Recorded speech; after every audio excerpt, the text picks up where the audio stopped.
Here is the old, I think it's a 3 ohm resistor. This is a real typical type of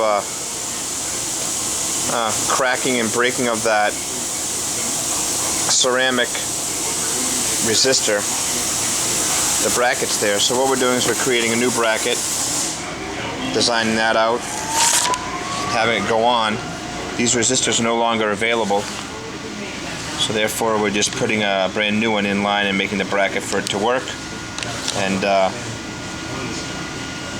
we've already obviously painted the actual top here, making sure we get it all right. So